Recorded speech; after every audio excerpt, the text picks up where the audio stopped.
Hi, this is Chuck at Lazarus Recovery Podcast. I figure I've been having a little trouble getting my head around anything recently. It turns out I got sober in I want to talk a little bit about, if you do the arithmetic, which I'm a little slow at, I believe that's 49 years sober. And I think I'd like to talk a little bit about the sobriety and what that has to do with everybody else that's listening.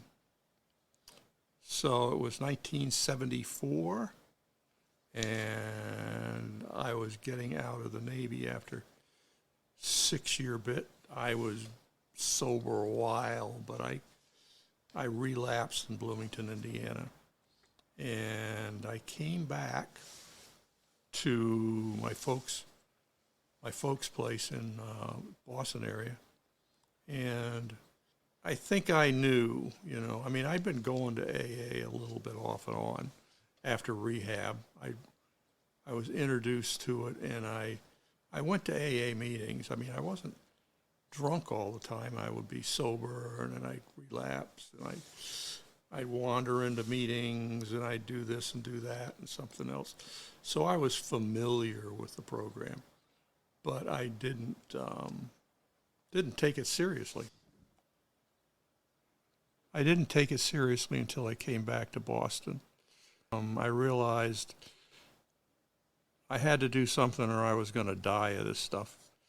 I was off and again, on again, rehab, stay sober on antabuse, do this, do that, do something else, and any time I was chemically able, I would inevitably pick up a drink and get into awkward, difficult, embarrassing situations. So, I came back to Boston and I just said, oh, God. I was done. I was done. I knew that I'd do something that would be, just I wouldn't be able to live with. So I went to AA.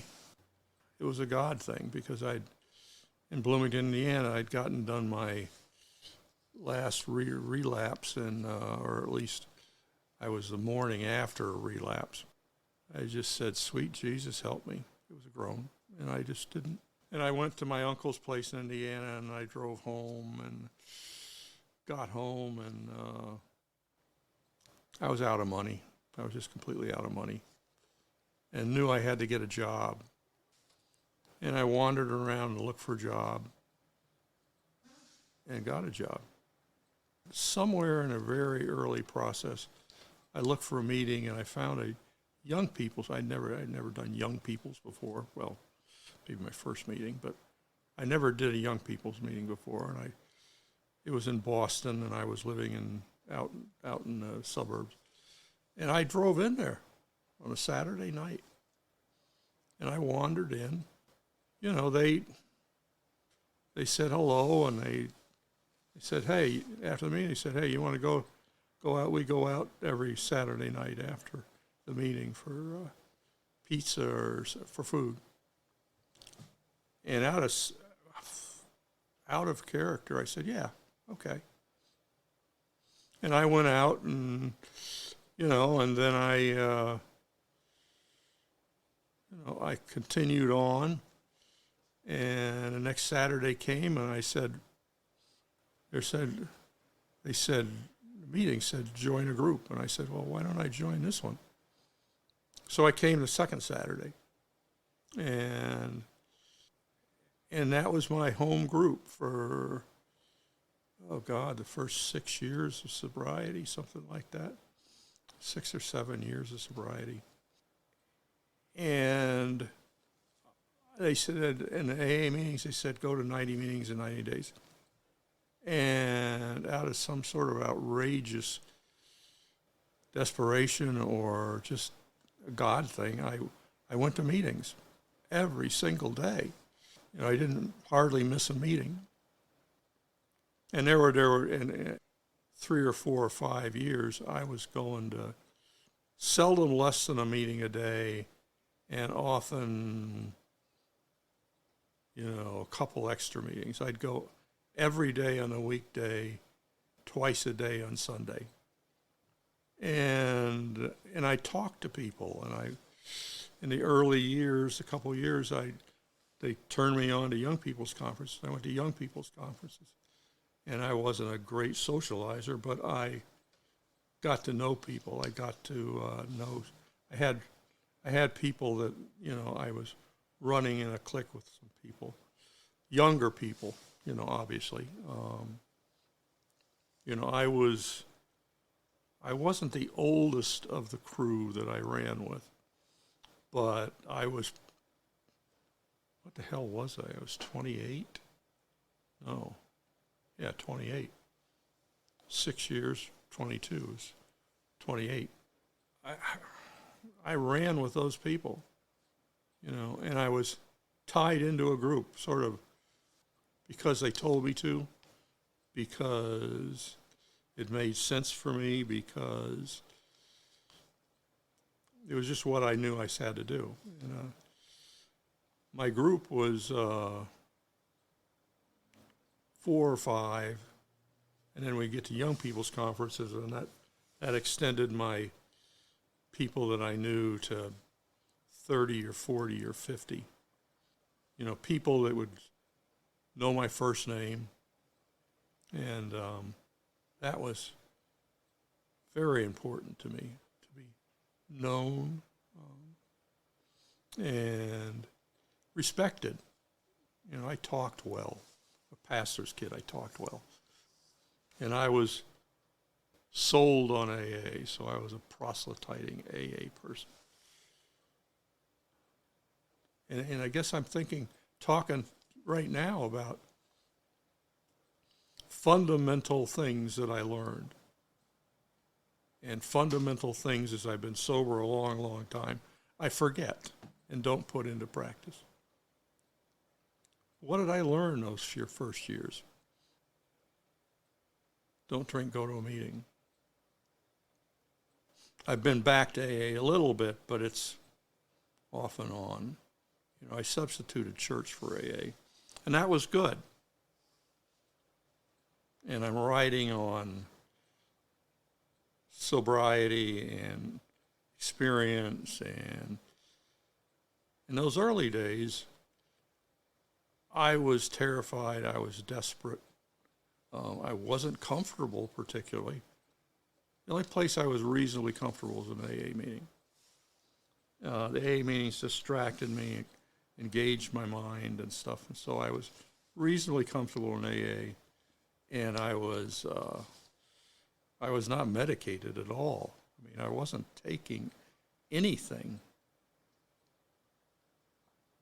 I was a nervous wreck, but I had a job, and I did my job, and I moved to the city and moved around till I got apartments that were reasonably decent, and I ran with my crowd.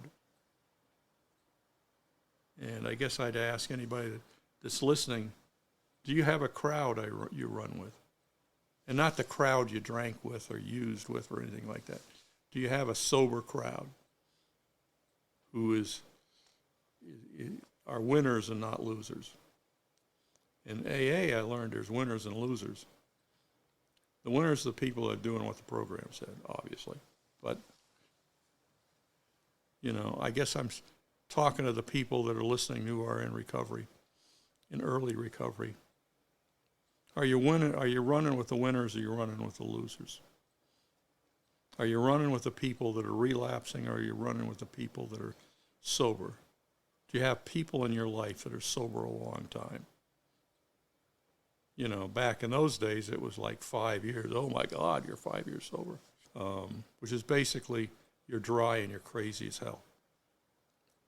And some of my friends, they took people that were sober 20, 30 years. I took people that were, I picked sponsors that weren't that impressive. But I ran with people that were impressive.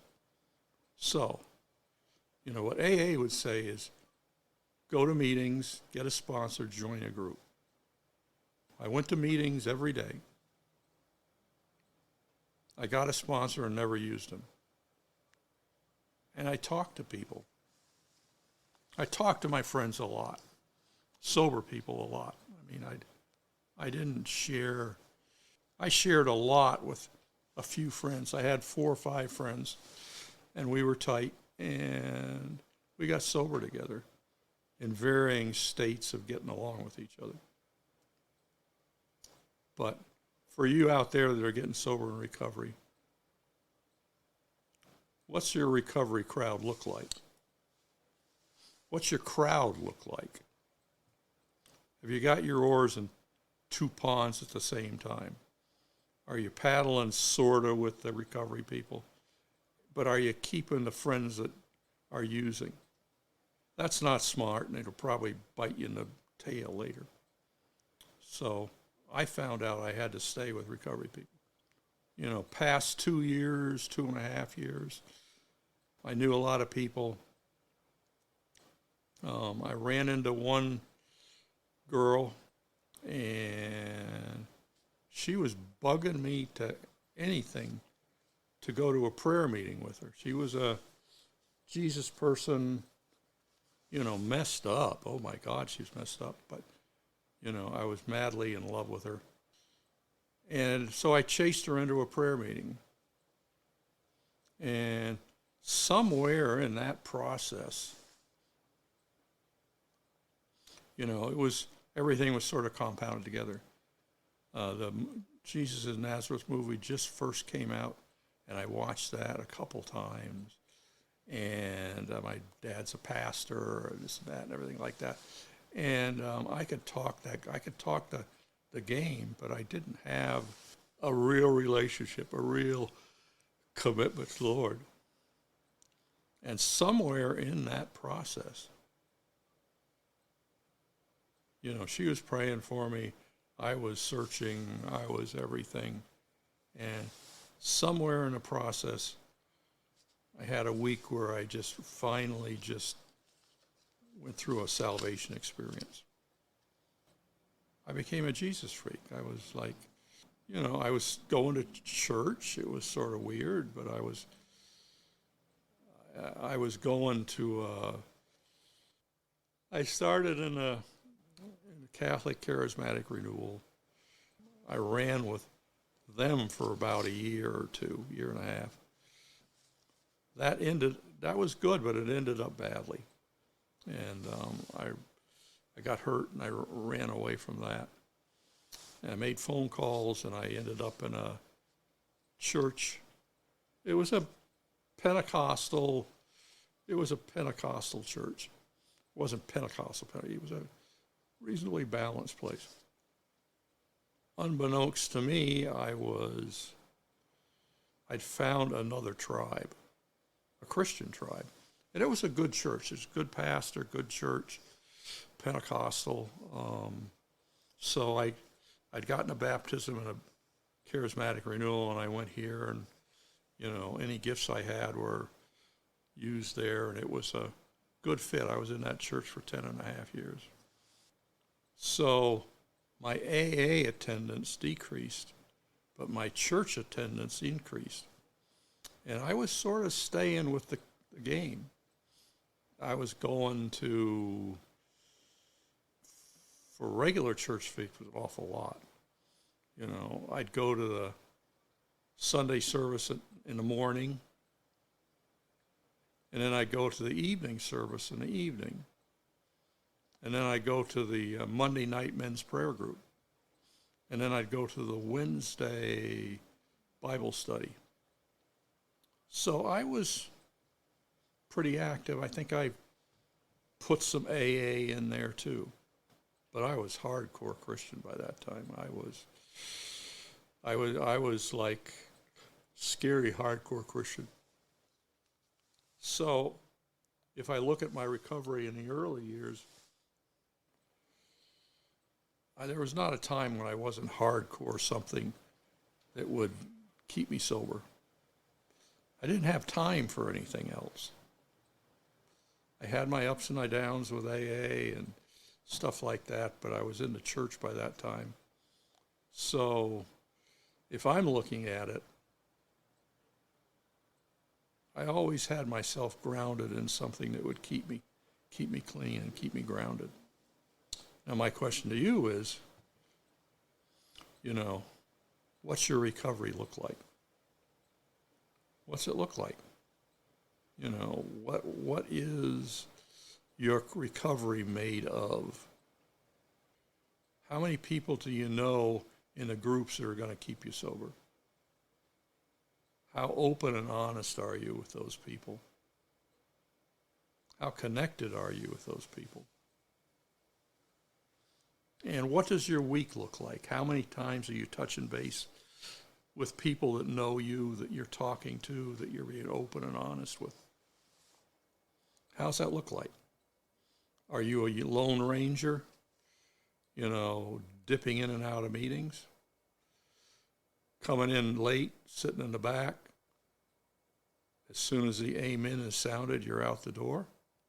Is that your AA? Have you gotten a sponsor? Do you talk to the sponsor? Do you do what, If you found faith, are you going to church? But not just church. Are you going and getting to know people? Are you, and what kind of people are you getting to know? This is what you got to do. You got to sort of take an inventory of your program. Is your program church?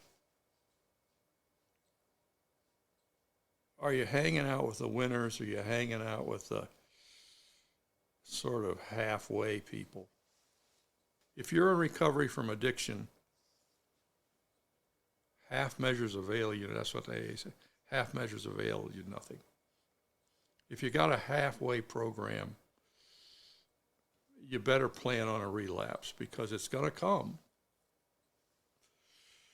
Do you have people that know you that you can open up and talk to, that you've told your life to? Or are you back seat people? You go to a meeting maybe once a week, maybe twice a month. You sit in the back. You get there late. You leave early. You say, a few people. You say, hi, how you doing? Do they know you very well? Probably not. I mean, you're a familiar face in AA. Well, I'm in AA. I'm sober 6 months, year, 2, whatever. I'm known. I talk once in a while. You're a churchgoer. You're in church. You go to church. People sort of know you there. You show up for a men's meeting once in a while. You're good. Then you got to look at what your daily practices are. This is for AA and other people. What's your daily practices look like? Well, AA people, do you have a regular group you go to every week? Check. Are you tight with the people that go to the group? Well, do you run with friends in the program? Well, then you got to start looking and saying, are you in this for the long haul, or are you just trying to satisfy the wife? You got to think about that, because there is no slack in recovery. The addictions they never quit. They never go away. Trust me, I'm sober, what did I say? 49 years or something like that, something ridiculous amount like that. If I get sloppy, the stuff edges in again. I have situations where I say, what am I doing? That's the thing. This isn't a 1 day, 1 year, year thing. It's not a 3-year thing or 10-year thing or a 20-year thing or anything like that. It's a life thing. I have to be looked at for that, because I'm like, hey, I'm 49 years sober. I'm old as hell. What do I have to look out for? Everything. Absolutely everything. You know, how's your Christian walk? You know, how's your recovery walk? Are you involved in recovery, some sources? You know, what's going on? I have to inventory, and sometimes the inventories don't come out good. But to you new people, it's life and death. For you people that have been, ridiculous.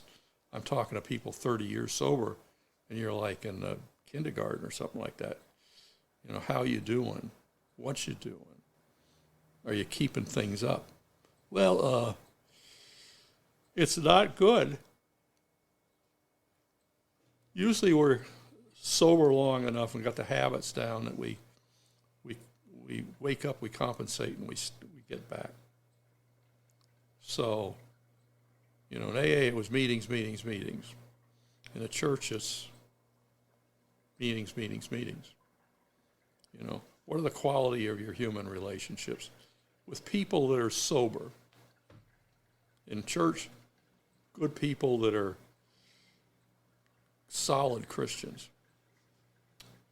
You know, how good are you nurturing that, or are you letting it slide? I got to ask myself the question too. You know, I have a tendency to go into a hole, especially after my last bout with the hospital. I just sort of hide. Not good. So, I'm talking to people in recovery. You know, what's your recovery program look like? Talking to people in church. What's your church program look like? You know, are you Sunday morning, see you later? Next Sunday, hi. You know, listen to the sermon, say amen, and go about your business. If you've had a recovery background, that's just simply not enough. You know, well, I've been doing that for 15 years.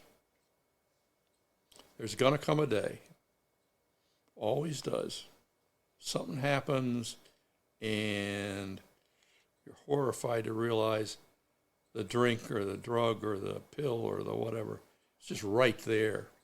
Say, I'm here, I'll help you. You got to be smart here, folks. You know, for the newcomer, quantity and quality is everything. You know, that has to be your priority. What are you eating? Good meeting. Are you going to schlock meetings? Or are you going to good meetings? You know what I mean. A meeting that you feel good afterwards. People you know, going out afterwards. You know, people who get a phone call. People who call you. Are you active in AA or NA or anything like that? Are you active? Are you in service in a church? You know, are you known at church? Are you known by the men or the women in the church? Are you got phone numbers and you use them? If the stuff hits the fan, what are you going to do? You're going to say, you remember me? Or, you know, you contact with people on a regular basis. And you make phone calls. You got a phone book and you make phone calls. You know, you phone everybody you know, and it takes a week to go through the list. You get everybody praying for you. You get everybody there with an ear that you can just dump your load. Do you have a support system that way? Or are you creating the support system, you know, an emergency? You know, that if you're in recovery too, that's where you're gonna fall short, because you're gonna be vulnerable. I don't know whether I talk blah blah blah blah blah blah. If you built relationships, then you just call at any time, at absolutely any time. You know, if it's a absolute crushing emergency, you call anytime. You wake people up. Do you have people that you can wake up? If you don't, you ought to do the spade work to get that going, because difficult things happen and you need to get on the program. Is it AA? You know, how known are you? How many people do you know? Is it one person? Or is it like a crowd? You know, you have AA people, you know, all over the place. You have AA people in 20, 30 years, you got AA people all over the place. You know, if you just have taken care of business. You've worked the garden. You've taken care of things. You know, if you're in recovery, that's your goal at the beginning. Build networks, build relationships, build and find the good people, and winnow out the schlock people. I was in AA, and my first sponsor was a absolute cad. And after about 6 months, I dumped him. Got some other people a little more stable. But I had friends that were just solid in the program, and we kept ourselves together. In church, I went to men's prayer meetings. I went to retreats. I did all that stuff. I get to know people. Maybe not as many as I needed to, but I found some really good people. And when stuff hit the fan, I found people I could talk to. Not as good as I should have, but I did. You know, so when this last hospital thing happened, I was gaga land. But my kids had grown up with me, and they'd gotten to know people. And my daughter and my son, particularly my daughter, she just got on the phone. And she got on the phone nonstop. You know, she talked to like 15, 20 people. Very solid people that we'd known over the years. You know, their aunts and uncles in the program. And they got her through. And they got me through. And it was like, I raised them up to be in church. And when they didn't have me and I was intubated and I was on the edge of death, they had a mountain of people around them. Grateful for that. Are you doing that? Or are you putting a lot of your time in your old friends? The friends that are going to offer you a drink or a drug or something like that. Oh, I don't know whether you should do that, but here, have one. It's been a tough day, you need one. That's not a smart way to go, Doug. You got to come up with better than that if you want to stay alive for long. So it's people, relationships, and constantly feeding you good spiritual and recovery medicine. You know, you got to hear the thing over and over again. You say, I learned that a long time ago. You're a moron. We forget easy. You have to.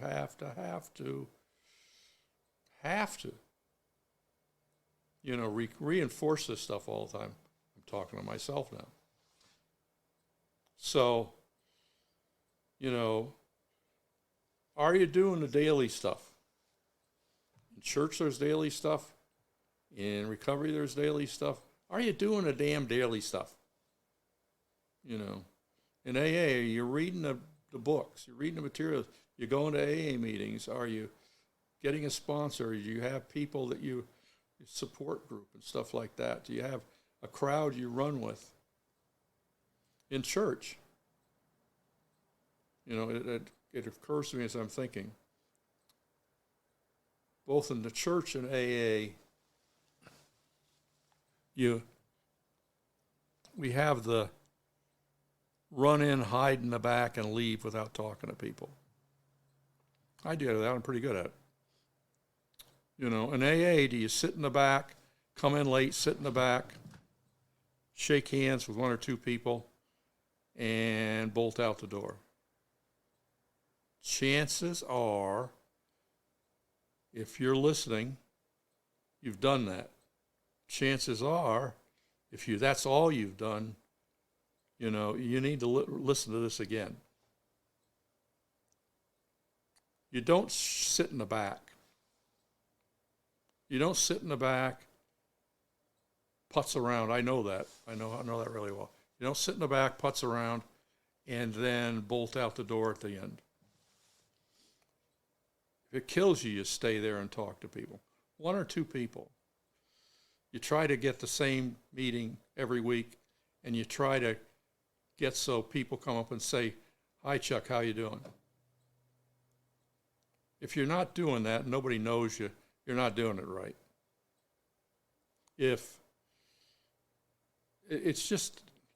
What are the quality of your relationships there?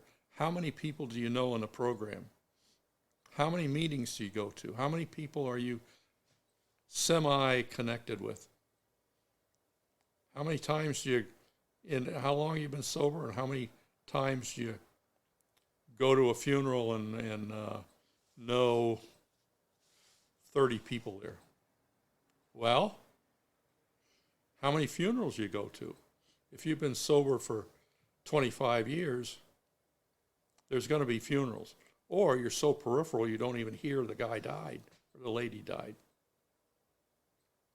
I'm asking you now, how is your recovery program? You know, if you don't know anybody and nobody knows you, you ain't doing it right. I'm not social. I don't care. I'm not social at all. I forced myself out of desperation to do it. I know a lot of people now in the church, and I know my old buddies from AA. And I actually go to an AA meeting on a semi-regular basis, and they say, "Hi, how you doing? What's happening?" You know, I'm doing something semi-right. I've been trying to get back to an AA meeting a week. You know, I go to church, you know, not enough, but I know a lot of people. So what I'm saying is to myself, keep your program together. Keep your connections together. Keep them healthy and alive so that when you get into a difficult situation, you can phone and not be embarrassed.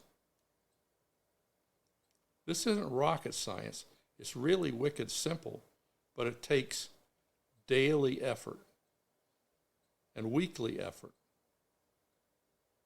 You know, 1 meeting a week, sitting in the back and escaping before you talk to anybody, and 1 service a week, coming in late, sitting in a back pew, and greeting a couple people you know and bolting out the door. That's not. What's your daily thing? You're reading the literature daily? No, maybe.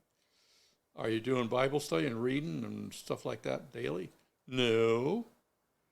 How's your Bible intelligence? No. How's your AA intelligence? Have you read the literature? Once. Seriously. You know, I have to quit. But seriously, dude, you have to get your participation index up in one or both of these, or you're going to pick up. And they used to tell me, and it terrified me, but I believe it now. You know, if you pick up once, there's a chance you will never let go. You know, it takes almost a miracle to stop. It takes, say, oh, well, I've been sober for 35 years. I can pick up one and I'll just get back on the wagon. Everything will be cool. I'll go back to meetings. I'll do the thing. Everything's fine. There's absolutely no guarantee that if you pick up, use, or do whatever, you're gonna get back. You're gonna bounce. You go to a meeting, you listen to people. I picked up, I came back, then I went out, and now I'm in this terrible bouncing back and forth thing. It's awful. It's torture. I'm not comfortable anyplace. So I'm talking to you out there, recovery, religious, whatever. You know, do the program and do it right. If you're just a Christian and you don't have an addiction problem, it's the same game. You know, don't sit in the back. Don't run out the door quick.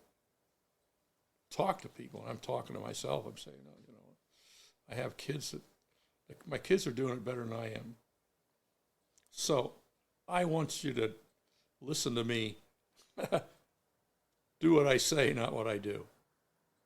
But I know, you know, this might help somebody. This might help you not die. So if you want to get in touch with me, I'm sure there's a way. But don't drink, don't use, go to meetings, ask for help, do the thing. One day at a time, one moment at a time. You know, and, you know, you're only sober and clean one day. I've learned that. You're only sober, clean one day. You know, stay in today and do the thing. You know, serve the Lord, do the thing. Don't drink, don't use, and come to the Lord and find his peace. That's it for me. This is Chuck at Lazarus Recovery Podcast at the junction of faith and recovery. God bless you.